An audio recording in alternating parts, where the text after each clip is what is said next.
Ó Mãe Santíssima, intercedei por nós para que possamos bem compreender os ensinamentos de vosso Divino Filho, nosso Senhor e Salvador Jesus Cristo, e as explicações dos pais da Igreja.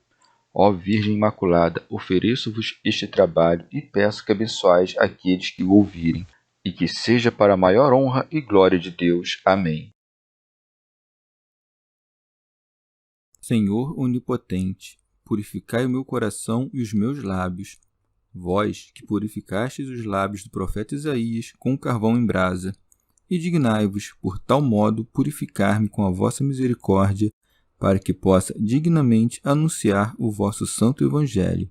Por Jesus Cristo nosso Senhor. Amém. Senhor, abençoai-me. Que o Senhor resida no meu coração e nos meus lábios, para que anuncie digna e convenientemente o seu Evangelho. Amém. Evangelho de Nosso Senhor Jesus Cristo, segundo São Mateus. O cumprimento da lei. Disse Jesus aos seus discípulos: Ouvistes que foi dito, olho por olho e dente por dente. Eu, porém, vos digo, não resistais ao homem mau. Antes, aquele que te fere na face direita, oferece-lhe também a esquerda. E aquele que quer pleitear contigo, para tomar-te a túnica, deixa-lhe também o manto. E se alguém te obriga a andar 1 milha, caminha com ele 2. Dá o que te pede e não voltes as costas ao que te pede emprestado. Comentários dos Pais da Igreja. Comentário de São Tomás de Aquino em forma de glosa. Como antes tinha o Senhor ensinado que não se deve fazer injúria ao próximo nem praticar irreverência a Deus, agora, como consequência, ensina como se deve portar o cristão com aqueles que lhe fazem alguma injúria. Por isso diz: Ouvistes que foi dito, olho por olho e dente por dente. Santo Agostinho. Isso nos é mandado, em verdade, para refrear as chamas dos ódios que costumam nascer mutuamente e para moderar os ânimos alterados. Quem se contenta com uma reparação equivalente à injúria? Não vemos muitas vezes que os homens, ofendidos levemente, intentam matar, têm sede de sangue e não se saciam até mesmo com os males sofridos pelo inimigo? A esse homem desejoso de vingança imoderada e injusta, a lei, estabelecendo um modo justo de proceder, impõe-lhe a lei de talião, isto é, que receba castigo equivalente à injustiça que cometeu, coisa que não fomenta o furor, antes estabelece seus limites, pois não reacende o que já estava apagado, e sim controla as chamas, já acesas, para que não se espraiem mais ainda. Impôs com efeito uma justa vingança, a qual é devida com justiça àquele que tiver sofrido uma injúria. O que se deve ainda, quando seja justo perdoá-lo, se pode reclamar com justiça. E assim, enquanto peca aquele que imoderadamente quer ser vingado, não pecará aquele ao qual agrada a vingança justa, mas está mais isento de pecado aquele que não planeja vingar-se em hipótese alguma, e por isso ele acrescenta: Eu, porém, vos digo, não resistais ao homem mau. Eu poderia também dizer assim: foi dito aos antigos que não te vingarás injustamente, mas eu vos digo que não vos vingueis, coisa que é cumprimento da lei, se com estas palavras, que não estavam na lei, parecer que Cristo está fazendo um aditamento. É mais natural pensar, contudo, que ele afiança a lei, isto é, proíbe em absoluta vingança, para, desse modo, termos maior certeza de que, não nos vingando, não ultrapassaremos os limites da vingança. Pseudo Crisóstomo. A lei não poderia subsistir sem esse preceito, porque se, segundo o mandamento da lei, devemos pagar a todos o mal com o mal, todos nos tornaríamos maus, já que abundariam os perseguidores. Se, segundo o preceito de Jesus Cristo, não nos opusermos ao mal, e ainda que os maus não se abrandem, os bons permanecerão bons. São Jerônimo. Nosso Senhor, eliminando a ocasião, evita as causas dos pecados. Com a lei se repara a culpa, mas aqui se evitam os pecados desde o princípio. Comentário de São Tomás de Aquino em forma de glosa. Também se pode dizer que Nosso Senhor disse isto acrescentando algo à justiça da lei antiga. Santo Agostinho. A justiça dos fariseus, que consiste em não ultrapassar os limites da vingança, é uma justiça inferior. É um princípio de paz, mas a paz perfeita é não querer uma tal vingança desde o princípio. Assim, entre um caso que é o de exceder a lei, que consiste em devolver mais mal do que foi recebido, e a perfeição que o Senhor ordena aos seus discípulos, que consiste em não responder o mal com o mal, há um meio termo, devolver só o mal que se recebeu, com o que se passará da suma discórdia à suma concórdia. Aquele que causa o mal primeiro é o que especialmente se aparta da justiça. Aquele que não ofende ninguém, mas que, depois de ofendido, faz o mal maior que o recebido, este está pouco distante da suma iniquidade. E aquele que devolve tão somente o que recebeu já está concedendo algo, pois é muito justo que aquele que ofendeu primeiro seja o mais prejudicado. Cristo, que tinha vindo para cumprir a lei, aperfeiçoou aquela justiça mínima já iniciada. Ensinou-nos que se devem conhecer os 2 degraus que existem entre a justiça antiga e a nova. Porque há quem não devolve quanto recebe, mas sim menos, do que resulta que esta pessoa de maneira alguma fica recompensada, o que, no entanto, parece pouco ao Senhor, a não ser que ela esteja preparada para receber ainda mais. Pois ele não disse para não devolver o mal com o mal, mas sim resistir contra o mal, para que, deste modo, não só não devolvas o mal que te tiver sido feito, como também não resistas a te causarem outro mal. É isso que fica exposto de maneira bem clara quando se diz: antes, aquele que te fere na face direita, oferece-lhe também a esquerda. Que isso é próprio da verdadeira misericórdia, percebem-no especialmente aqueles que servem pessoas por quem têm muito amor, sejam estas crianças, sejam pessoas ensandecidas, as quais, com muita frequência, tanto padecem. Aqueles que o bem-estar de seus pacientes assim exigir, prestam-se a sofrer ainda mais. Ensina o Senhor, pois, como médico de almas, que devem os seus discípulos procurar, antes de tudo, a salvação daqueles para cujo bem foram enviados, e suportar de ânimo tranquilo todas as suas debilidades. Toda iniquidade nasce, pois, da fraqueza da alma, porque nada existe de mais inocente que uma pessoa aperfeiçoada em sua virtude. Todas as coisas feitas pelos santos no Novo Testamento servem para exemplificar os preceitos que se dão nas Sagradas Escrituras, como quando lemos no Evangelho de Lucas: ao que te ferir numa face, oferece-lhe também a outra. Não encontramos exemplo mais excelente de paciência que o do nosso Senhor. Ao receber a bofetada, embora não tenha oferecido a outra face, e sim dissesse, segundo João: se falei mal, mostra o que eu disse de mal. Se falei bem, por que me feres? Ele manifesta que se deve ter aquela disposição de dar a outra face no coração.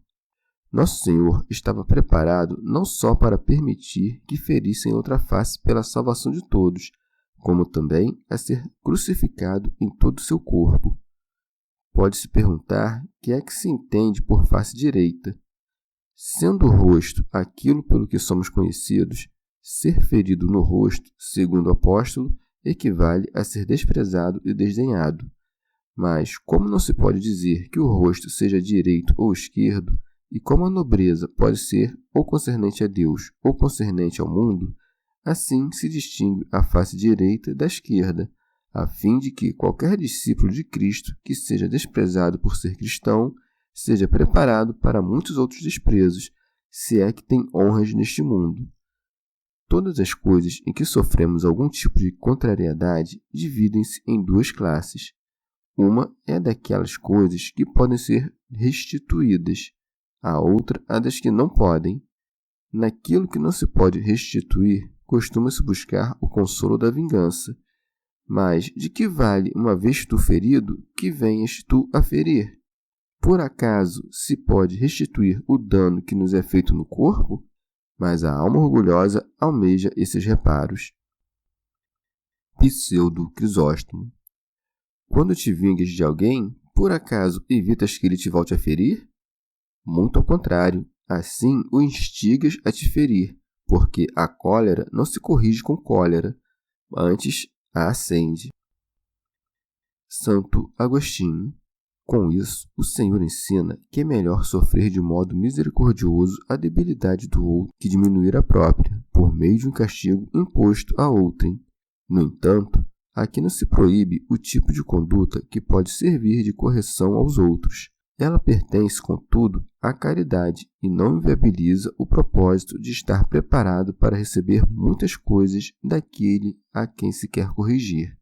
Requer-se, no entanto, que aquele que castigue tenha sido concedido poder na ordem das coisas e que castigue somente daquele modo como um pai castiga um filho a quem pequeno não pode odiar. Alguns homens santos às vezes castigaram com a morte certos pecados, com o objetivo de que isso servisse de advertência aos que vivem e de castigo àqueles aos quais impunham a pena de morte, não para que a própria morte os danasse, mas para que não crescesse o pecado, caso continuassem a viver. Por esse motivo, Elias matou muitos e os discípulos que com ele assim aprenderam foram repreendidos por Deus, não pelo exemplo dado pelo profeta, e sim pela ignorância deles no modo de castigar, advertindo que não desejavam o castigo em razão do amor à correção, mas em razão do ódio. Mas, mesmo depois de lhes ter ensinado a amar ao próximo, infundindo-lhes o Espírito Santo, não faltaram essas vinganças. Por meio das palavras de Pedro, Ananias e sua mulher caíram sem sentido no chão. E Paulo, apóstolo, entregou um homem a Satanás para a perdição da carne.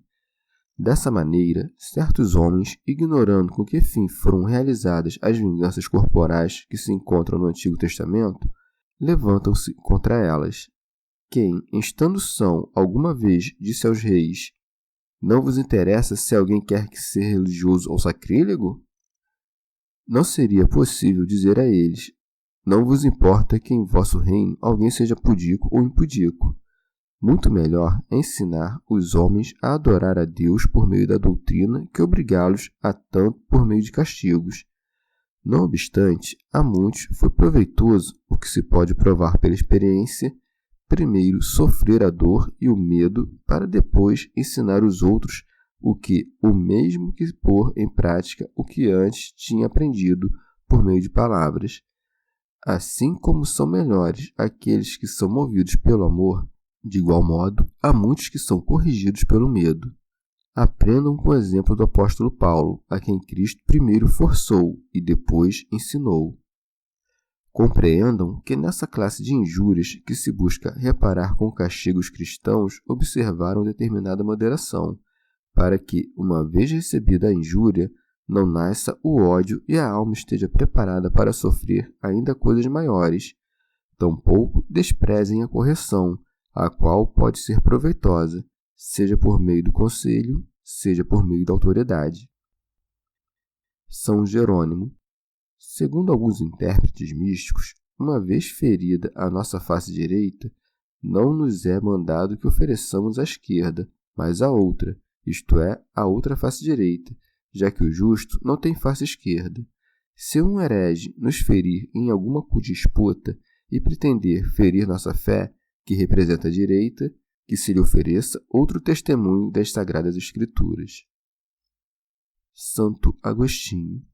Existe outro gênero de injúrias que, em sua totalidade, se podem restituir, gênero esse que tem duas espécies.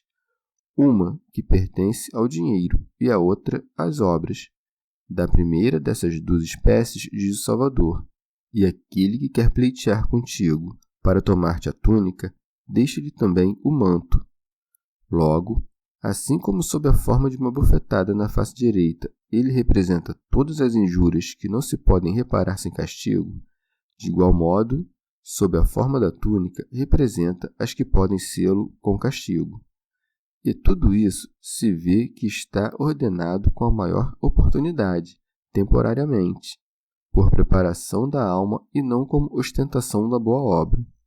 E o que se diz da túnica se deve fazer com relação às demais coisas, que ao menos algum direito chamamos de nossas. Se isso nos é dito das coisas mais necessárias, quanto mais não convirá desprezar as coisas supérfluas. E é precisamente isso que Cristo quer significar ao dizer: e aquele que quer pleitear contigo. Todas essas coisas são compreendidas a respeito de quanto no juízo se possa disputar a respeito de nós. Mas sobre se isso se deve entender com relação aos escravos, há opiniões diversas. Não deve o cristão ter um escravo da mesma forma que tem um cavalo, ainda quando ocorra de se vender o cavalo por um preço mais caro que o do escravo. Mas, se o escravo é tratado melhor por ti do que por aquele que deseja levá-lo para si, não imagino quem se atreverá a dizer que deves desprezá-lo como a túnica. Pseudo Crisóstomo. É indigno que um homem fiel compareça em juízo diante de um juiz infiel. E se o fiel, sendo secular e devendo-te ter veneração, obrigado que és pela dignidade da fé, te julga motivado pela necessidade da causa, perderás, em razão das coisas do mundo, a dignidade de Cristo. Ademais, todo juízo irrita o coração e subleva as paixões. E se te vês atacado com fraude e dinheiro, acabas imitando esse exemplo e assim afastando-te da tua intenção inicial. Santo Agostinho. Por isso, o Senhor proíbe que seus fiéis tomem parte em juízo algum quando estiverem em questão coisas mundanas. Contudo, como o apóstolo permite que esses juízos sejam encerrados na igreja entre irmãos, sendo também os juízes irmãos, e o proíbe terrivelmente fora da igreja, nisso se manifesta que tal coisa só é concedida aos fracos, por condescendência. São Gregório Magno. No entanto, ao passo que em alguns casos devemos tolerar que nos roubem as coisas temporais, em outros, guardando a caridade, devemos impedi-lo, não só por nosso interesse, mas também para evitar que os ladrões se percam. Devemos mais temer pelos ladrões do que sentir a perda das coisas terrenas. Quando se perde a paz do coração com relação ao próximo em razão de coisas terrenas, evidencia-se que amamos menos o próximo do que as coisas. Santo Agostinho. A terceira classe dessas injúrias, que diz respeito às obras, é um composto das duas primeiras e é suscetível de reparação com vingança, bem como sem vingança, pois aquele que força um homem e o obriga a servir-lhe, levando-o assim proceder contra sua vontade, pode pagar tanto a pena da improbidade quanto ser obrigado a devolver o trabalho que recebeu à força. Nesse tipo de injúria, o Senhor ensina que a mente cristã é mais paciente, preparada que é para suportar mais ainda do que lhe é pedido. E se alguém te obriga a andar 1 milha, caminha com ele 2. E assim mostra-nos que não o devemos fazer tanto com os pés quanto estar preparados para fazê-lo com a alma. São João Crisóstomo. Obriga a, pois, significa arrastar alguém injustamente e atormentá-lo sem razão. Santo Agostinho. Nesse sentido, deve-se compreender o que está escrito: caminha com ele 2, como se com isso quisesse o Senhor completar o número 3, por meio do qual se significa perfeição, a fim de que sempre tenha presente aquele que assim obra, que cumpre perfeitamente o que é justo. De modo que explicou este preceito com 3 exemplos, e a esse terceiro, que é simples, acrescentou 2, para que se completasse o terceiro. Ou quis expressar com isso que em seus preceitos se sobe começando do mais tolerável e indo paulatinamente ao mais difícil. Assim é que o primeiro manda oferecer a outra face, quando fosse ferida à direita, a fim de que estejas preparado para tolerar outras injúrias menores do que as já sofridas. Depois, aquele que quer tomar a túnica, manda que se lhe seja entregue também a capa ou a vestimenta, segundo outra versão, o que parece significar o mesmo ou não muito mais do que isso. Em terceiro lugar, disse que aos 1000 passos se devem acrescentar outros 2000, o que completa o dobro. Mas, como não fazer mal ao outro é coisa pouca, se não lhe faz algum benefício, acrescenta: dá ao que te pede. Pseudo Crisóstomo. Uma vez que as riquezas não são nossas, mas de Deus, quis ele que fôssemos os dispensadores de suas riquezas, não os donos. São Jerônimo. Mas, se interpretamos isso como se referindo apenas a esmolas, não se poderá dizê-lo a respeito de muitos pobres, porque mesmo os ricos, se derem constantemente, não poderão dar sempre. Santo Agostinho. Diz, pois, dá ao que te pede, mas não todas as coisas àquele que peça, indicando que se deve dar o que se possa justa e honestamente. Que se diria se alguém pedisse dinheiro com o propósito de, com ele, oprimir um inocente? Que se diria se pedisse um estupro? Deve-se dar, então, o que não pode fazer mal a ti nem a outrem. Quando negares o que te for pedido, deves indicar a justiça, para não despedir aquele que te pede de mãos abanando. E, vez ou outra, é melhor corrigir do que dar àquele que pede injustamente. Pois é mais útil tomar o pão daquele que tem fome se a certeza de ter provisões o faz negligenciar a justiça, do que partir-lhe o pão de modo que, seduzido, alegre-se na força da injustiça. São Jerônimo. Pode-se compreender isso também acerca da riqueza da doutrina, riqueza que não só não perece, mas que, quanto mais dela se tira, mais abunda. Santo Agostinho. Quanto àquele que diz, e não voltes as costas ao que te pede emprestado, com isso deve ser referido à alma, pois Deus ama aquele que dá de boa vontade. Desse modo é que aquele que recebe algo, em verdade, recebe em empréstimo, mesmo quando não pode pagar, porque Deus devolve em maior quantidade aos misericordiosos.